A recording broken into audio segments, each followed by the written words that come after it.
Owl says, how do you avoid under eating on a carnivore diet? By eating enough. Pretty simple answer. But really you just have to make sure that you're eating fatty meat until it stops tasting good. Your hunger signals are going to be very, very different. That's why it's easy to undereat on a carnivore diet, because normally we're trying to limit what we're eating. We're trying to eat just enough to take the edge off so we don't have to keep eating, because if you just keep eating as much as your body's telling you to, well, then you're going to get fat. Well, that doesn't make sense, because that doesn't happen to any other animal in nature. Koalas sit in trees made out of their food. They have no natural predators. They're not hiding and scurrying and then just desperately trying to get enough food. They have nothing but abundance in their food supply typically. And you don't see differences in these animals. You don't see like koalas that have a more abundant supply of food that get all fat and bloated because they just don't know how to stop eating, and others that are all skinny and straggling because they're just desperate for resources. Now you can get the latter. The former doesn't really exist. Fat, overweight. You don't see some fat bloated koala. It's just like, oh, that's Dave. He's just got no self-control. No, they all look. You tell me. You try to tell me the difference between two koalas you see in nature. It's not going to happen. Like, they look identical, right? So it's it is the case that you should be able to self-regulate. Animals in the wild do. We don't see different things, obese and skinny and this is and that's all across nature. You just don't see that. And people say, oh, well, everything's scarce in nature. That's a bloody cop-out. That's an excuse and a dumb one. That's something that I was told as a kid too, and it doesn't even pass the smell test. I mean, just think of koalas. I mean, just starts and stops there. They don't have a scarcity in their resources typically, and when they don't have scarcity, they don't get fat and bloated. So that's just a non-starter there. But because we're eating garbage food and carbohydrates that raise insulin, that blocks leptin, that causes reactive hypoglycemia, and when it says, oh, we need to eat, you have all these very clever food scientists that have spent the last 40 years making food as addictive and compulsive as possible. You need to stop yourself and say like, oh no, I'm gonna stop. Even though I want to keep going, my body's telling me to keep going, I need to stop, because your body's getting screwed up mixed signals, right? So if you cut all those things out and you're just eating carnivore diet, you don't get those screwed up mixed signals anymore. You're just getting real signals. So your body's saying, yeah, you could do that. And you're saying, oh, no, I gotta stop. So you're stopping way too early. You need to keep going until fatty meat stops tasting good. Your hunger signals are going to be very different. You have to relearn these things. But a good fail safe for the vast majority of people, unless you're on medications like corticosteroids, like prednisone, prednisolone, hydrocortisone, things like that will screw up your hunger signals. Barring that, if you're eating just fatty meat and water, it has to be fatty, because lean meat starts tasting bland pretty quickly. So you need the fat. It's very important. But as long as you're just eating that, you listen to your taste buds. If fatty meat tastes good, you're hungry, keep eating. Each bite will taste slightly less good until finally it doesn't taste good at all. That's because you have receptors in your stomach that track up the vagus nerve to your brain and tell your brain how many nutrients are in your stomach, because your body tracks nutrients. It does not track calories. And so if you're getting enough nutrients and nutrition, your brain says, hey, we have enough of this. We don't need any more of that. And so your taste response dampens down. So you can have a big steak, and the first bite, it just tastes, it's the best thing you've ever eaten in your entire life.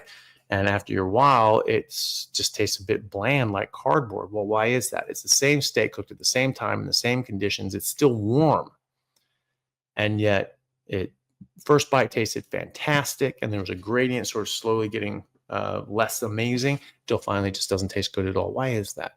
That's because your brain controls what experience you get on the tongue, right? And because it's trying to tell you something, right? If something is bitter and is awful, your brain is telling you, don't eat that. There's something harmful in there. There's something bad in there. Don't eat it, right?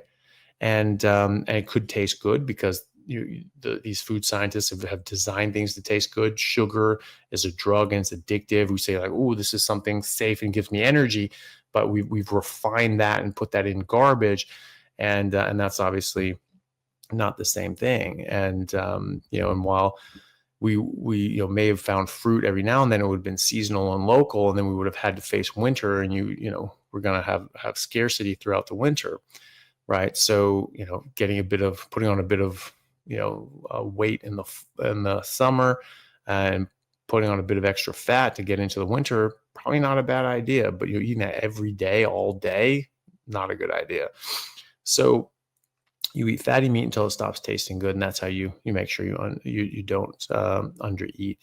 It's the same thing if you're losing weight, gaining weight, putting on muscle, doing whatever, dealing with autoimmunity. It's always the same thing. You apply the same principles, and your body will tell you how much to eat. You eat fatty meat until it stops tasting good. Try to get 1 to 2 grams of fat to 1 gram of protein. You eat as many times during the day as your body's telling you to eat, and that's it. But you at least try to eat once a day. If you're trying to put on weight, you try to eat at least twice a day, and that's pretty much it. And you'll do fine. But just make sure that you keep eating until you get that bite that sort of just tastes like cardboard and stops being interesting, and you'll do fine. And good luck with that. Hey everyone, really happy to announce a new sponsor for the show and for everybody down in Australia. It's Stockman Steaks, who are delivering high quality grass-fed and finished pasture-raised beef and other meats, flash frozen and vacuum sealed to your door, something that I've been enjoying a lot of myself recently as well. They also have a great range of specialty items such as high-fat keto mince and carnivore beef and organs mince with liver, kidneys, and beef heart as well. So use code Chaffee today for a free order of beef mince or another specialty gift along with your order at stockmansteaks.com.au, and I'll see you over there. Thanks, guys. Johnny says, I'm having some electrolyte issues on red meat only. Do you know what the best form of magnesium or potassium to take with a carnivore diet are?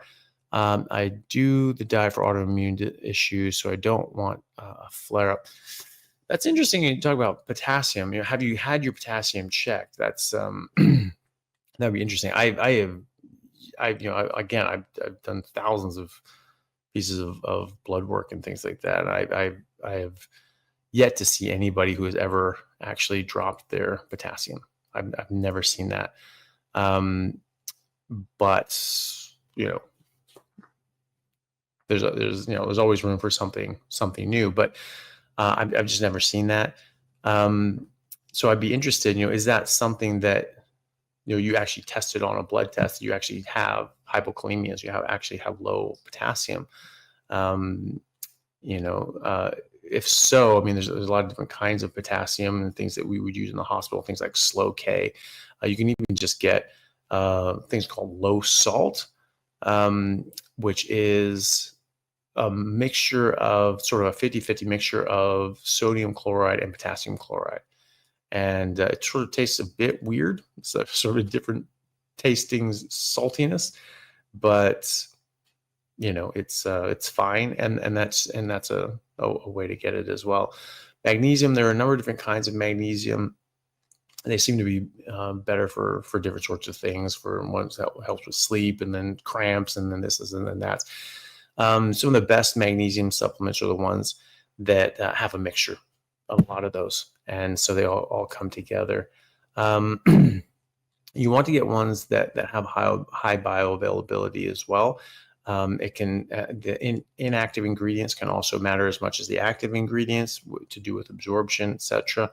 I don't have sort of like a list of all these sorts of things on exactly what to look out for, but these are the principles that you need to watch out for. There are, like in Australia, they have prescription grade supplements, which I think is bizarre, but what that does for you is at least is what it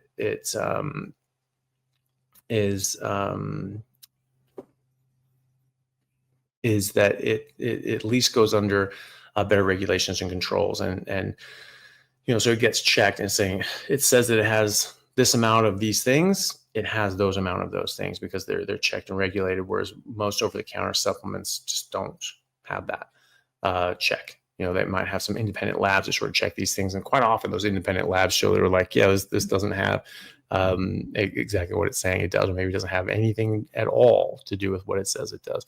So those sorts of things, like the supplement industry, is really not regulated, and so you need to take that with a grain of salt and be careful with that as well. Someone in the comments mentioned that potassium citrate is sort of the best form, and that's sort of what shows up in food. Great. I really have just never seen anybody that needed to take potassium, but if you do and you're showing that low on your blood test, sure, take what you need. But there are also other, there's what are they? The different brands. There's different sorts of brands that do it. If you are going to take these supplement brands, though, just make sure that you're not the ones that have the artificial sweeteners or the artificial flavorings, or even the natural flavorings. Just no flavorings, no sweeteners, because they're awful. They're not good for you. You don't want them, and they're not what you want in your body. So they, whether or not they have calories, it doesn't matter. They have chemicals. They are chemicals, and you're a chemical factory. You're not a combustion engine. You're not a steam locomotive. You're not burning things for heat energy to boil a tank of water and create steam energy, right? You have chemicals, and you have chemical reactions with those chemicals. So, things like stevia and monk fruit sugar, but it's natural. Yeah, so is arsenic, and so are all the plants that we're trying to avoid because they have all these natural toxins that we don't want. Most natural things on earth will kill you. Okay. So natural is not great, just because it's natural. Our natural diet, that's a very different thing entirely, right? It exists in nature. Lions exist in nature. They're not good for you, typically.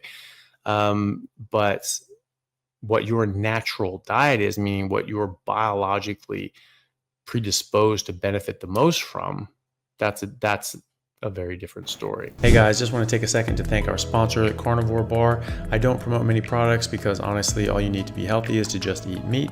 For those times that you're out hiking, road tripping, or stuck at work and you want a nutritious snack that is just meat, fat, and salt if you want it, the Carnivore Bar is a great option. So I like this product not because it's just pure meat, but also because I want the carnivore market to thrive as well. And the more we support meat-only products, the more meat-only products there will be available in the mainstream. So if this sounds like something you'd like to get behind, check it out using my discount code Anthony to get 10% off, which also applies to subscriptions, giving you 25% off total. All right, thanks guys. So I don't think that you're going to get a flare up by taking those supplements, as long as you don't have any artificial ingredients or sugars and sweeteners and anything else besides the actual electrolytes that you want. So just be very careful with that. But those flavorings and sweeteners can definitely trip up your autoimmune conditions. So just be very careful with that. So just take exactly what you need. Don't do anything else. Hopefully you'll be able to get what you need from meat, trying organs and things like that. Liver is one of the best supplements on earth. It's nature's multivitamin, and it's going to have all the things, all these different sorts of things that you will do very well with in the correct, most bioavailable forms. So that's something to think about as well. Kind of creepy. Blood has a lot of really good electrolytes in the right forms.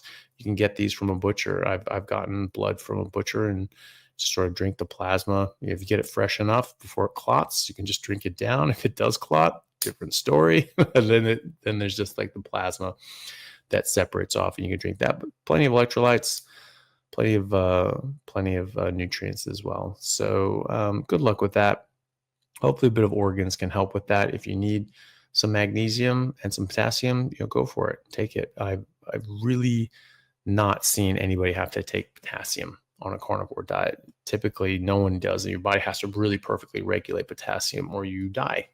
And so it's hopefully something that you're not in a position that you actually do need to supplement that, because that probably means something else is going on. You might need to take a look at that's outside of the carnivore diet. But either way, good luck with that. Hopefully that was helpful. The brand that I was talking about that's like prescription strength is called, I think it's called Metagenics, and they're more regulated, and so you can sort of trust more what's in them, and hopefully, hopefully that does what you need. Having autoimmune issues, I don't have any specific health issues that I have to deal with. I just feel better in general, so I just naturally gravitate there anyway. But yeah, if you find that you're doing better with a bit of other things mixed in, that could be a reason why. And either way, if that's where you feel the best, then do that.